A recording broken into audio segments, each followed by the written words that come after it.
பெருமாள்ராஜ் பிரபல ஸ்ரீபாத் நடிகர், நாடக ஆசிரியர். மதுரை வீரன் என்னும் நாடகத்தை எழுதி தென் மாவட்டங்களில் பிரதிபலிக்க செய்த என்னுடைய தந்தையார் வி.ஏ. பெருமாள்ராஜ். அவருடைய மகன் நான். ஐயலுசாமி ஓய்வு பெற்ற சுகாதார ஆய்வாளர், health inspector at government PHC.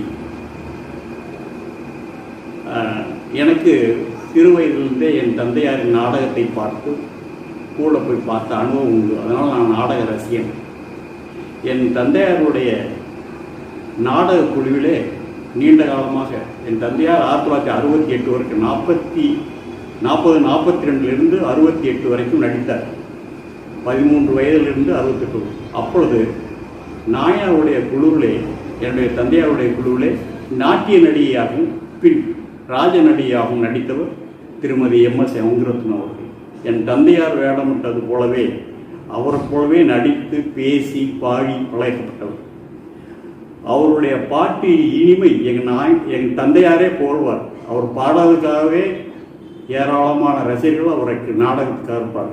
அவர் நடித்த நாடகங்கள் பவளக்குடி, கோவலன், மதுரை வீரன் போன்ற நாடகங்கள் மிக பிரசித்தி பெற்றவை. அவர் பிரபல ராஜநடிகளோடு மிகவும் நடித்திருக்கிறார்.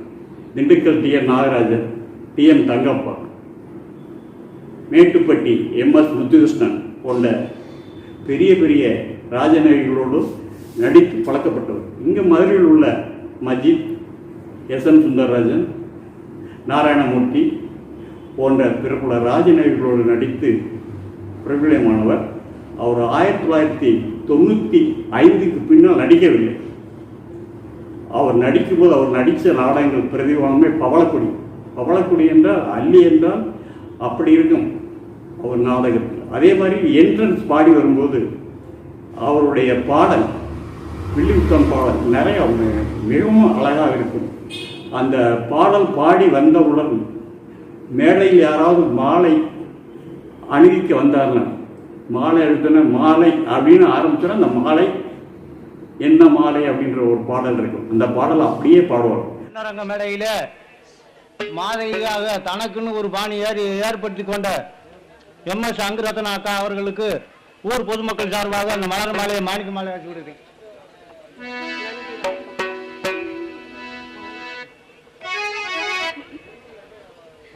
மாலை வண்ண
அது வாசிப்பு.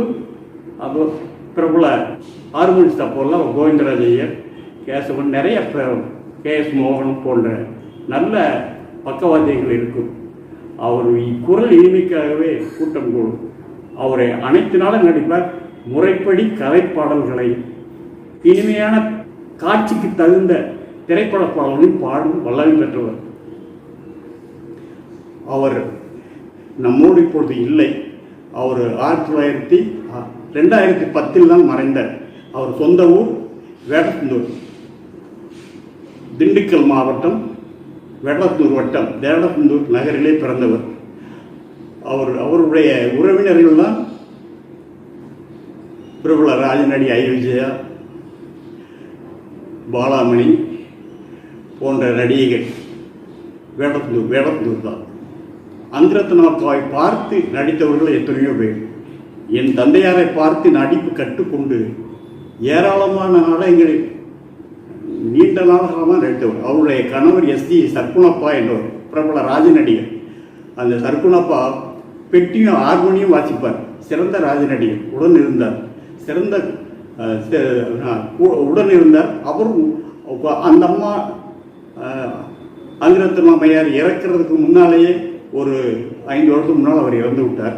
ஆனால் இவர் நடிப்பு நான் ஒவ்வொரு நாளும் நான் படிக்கும்போது என் தந்தையார் குழு நாடகம் பார்க்க அந்த கோடை விடுமுறையில் நான் செல்வேன். ஒவ்வொரு நாடகத்தையும் நான் பார்த்தவர். என் தந்தை அப்படி நடிப்பார். சந்திரமதி காலகண்டி நாயனார் என் தந்தையார் செய்யும்போது காலகண்டி செய்வார். அவர் நடையை பார்த்து அவர் நடிப்பதை பார்த்து அப்படியே உள்வாங்கி அப்படியே நடித்தவர் அங்கிருந்தாங்க அவர்கள். அவர் பாடல் இனிமை இன்னும் கேட்கலாம். அவருடைய கடைசி காலத்தில் நடித்த சில ஒளிப்பதிவு கிடைத்து அவரிடமிருந்து வாங்கிதான் இந்த பவளக்குடி நாடகம் கோவள நாடகம்லாம் மதிப்புக்குரிய தம்பி மாயாகுளம் மாதவன் யூடியூப் சேனலில் அனுப்பியிருக்கிறேன். ஆனால் அவருடைய நாடகம் நடிப்பதற்கு ஒருவரும் இல்லை. மாலை அதாவது பவளக்குடி நாடகத்தில் குழந்தைகளிடம் ஒரு அறிவுரை கூறி ஒரு பாடல் பாடுவார். நீ சின்ன பிள்ளையா, இன்னும் நீ சின்ன பிள்ளையா, பெரியவர்கள் ஆளும் சொல்லுவதை எப்படி கேட்க வேண்டும் அப்படி ஒரு அறிவுரை கூறுவதோ ஒரு பாடல் பாடுவார்.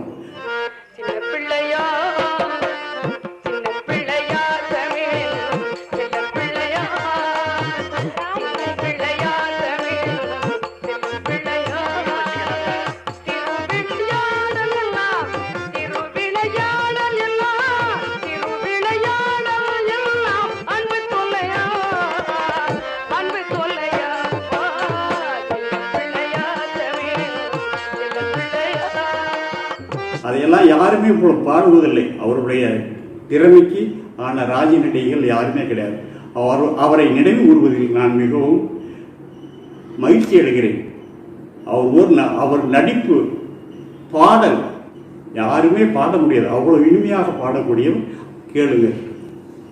அவருடைய நினைவில் நான் பங்கு கொண்டதில் மிகவும் மகிழ்ச்சி அடைகிறேன். அவர் போல் நடித்தவர்கள், அவருடன் நடித்தவர்கள் ஏராளமான ராஜ நடிகர்கள் இருந்தாலும் என்னுடைய தந்தையார் கம்பெனியிலே PK முத்துகிருஷ்ணன் என்று ஒரு ராஜவர் நடிகர் இருந்தார். அவர் தான் எல்லா நாளும் என் தந்தையாரோட நடிப்பார். அவருடன் அங்கமக்கா அவர்கள், அங்குரத்னம் அவர்கள், ஸ்ரீபாத்தாக நிறைய நாடகத்தில் நடித்திருக்கிறார். குறைந்தது மதுரை நாடகத்தில் அதிகமாக நடித்திருக்கிறார். அவர் செல்லியும் செய்வார், பொம்மியும் செய்வார்.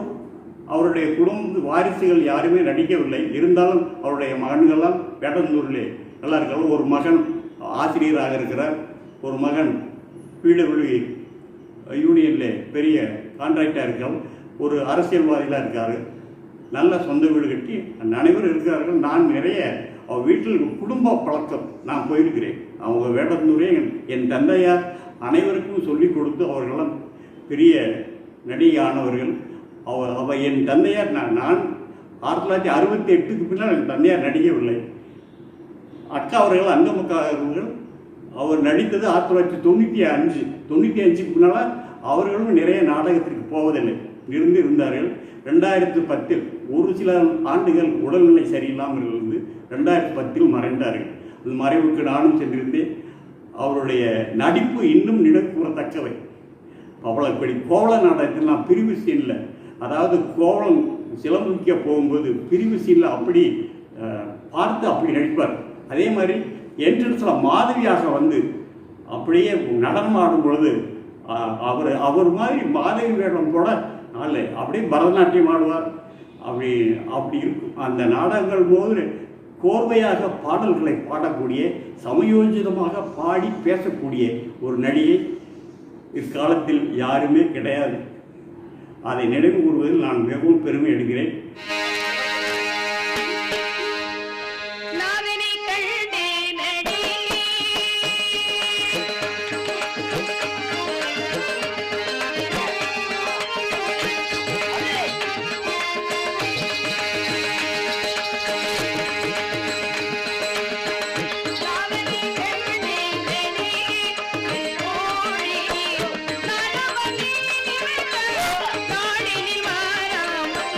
நானவ